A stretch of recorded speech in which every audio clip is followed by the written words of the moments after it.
Welcome to this afternoon's live matinee broadcast from the stage of the Metropolitan Opera House in New York City. This is Margaret Juntwaite. Today we're going to hear a Mozart masterpiece, his delightful Le Nozze di Figaro, The Marriage of Figaro, with Janice Watson, Andrea Rost, Josie Perez, Mariusz Kwiecień, and John Relier, conducted by James Levine. The 2004-2005 Metropolitan Opera broadcast season is made possible by generous grants from the Annenberg Foundation and the Vincent A. Stabile Foundation. The Marriage of Figaro takes place in a single day, during which we see, director Jonathan Miller says, the 4 seasons of human love. Cherubino and Barberina represent the springtime of young love. In Figaro and Susanna, we have the high summer of slightly older love. With the Count and Countess, we get the first cold wind of August, and finally the frosty indifference of Bartolo and Marcellina. And certainly the feeling of spring is in the air with the first notes of the sparkling overture. The curtain rises on a room Count Almaviva has given his servants, Figaro and Susanna, who are soon to be married. Figaro is happy with the room, but Susanna is not. It's too near the bedroom of the Count, who wants to seduce Susanna. In the aria, Se vuol ballare, if you want to dance, Figaro vows that he, not the Count, will call the tune when it comes to Susanna. The housekeeper Marcellina and Dr. Bartolo enter. They both have a score to settle with Figaro.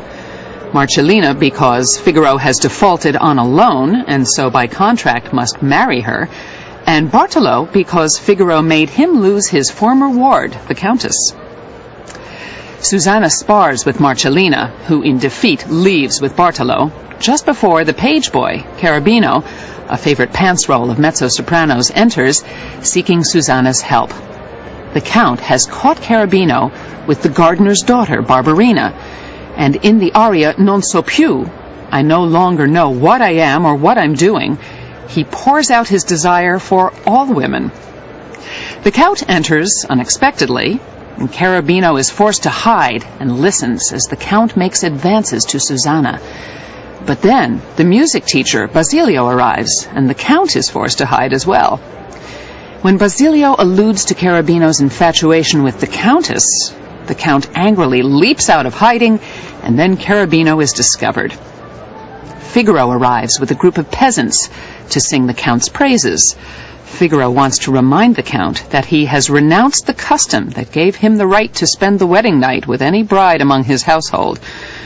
The Count now regrets the decision and resents the serenade. The Count is still angry at Cherubino and orders him into the army. Figaro whispers to Cherubino that they must speak before he leaves, and the act ends as Figaro makes a show of teasing Cherubino with the aria Non più andrai, saying that the boy will no longer get to play the amorous adventurer. In order of vocal appearance, Figaro is John Relier, Susanna Andrea Rost, Dr. Bartolo Paul Pliszka, and Marcellina Jane Bennell. Cherubino is Josie Perez, Count Almaviva, Mariusz Kwiecień, and Don Basilio Michel Sénéchal. The concertmaster is Nick Ennett, and James Levine conducts the Metropolitan Opera Orchestra and Chorus. Unlike many opera overtures, the one we'll hear in just a moment doesn't use any melodies or musical material from the opera to come. And it's short. It's only about 4 minutes long. But its effervescence so perfectly captures the spirit of the opera's comedy that it's become one of Mozart's best-known overtures.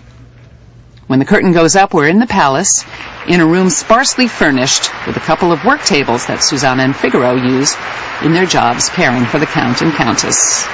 And here's James Levine coming into the orchestra pit, stepping up onto the podium and asking the orchestra to stand and greet the audience. Here's Act 1 of The Marriage of Figaro, live from the Met.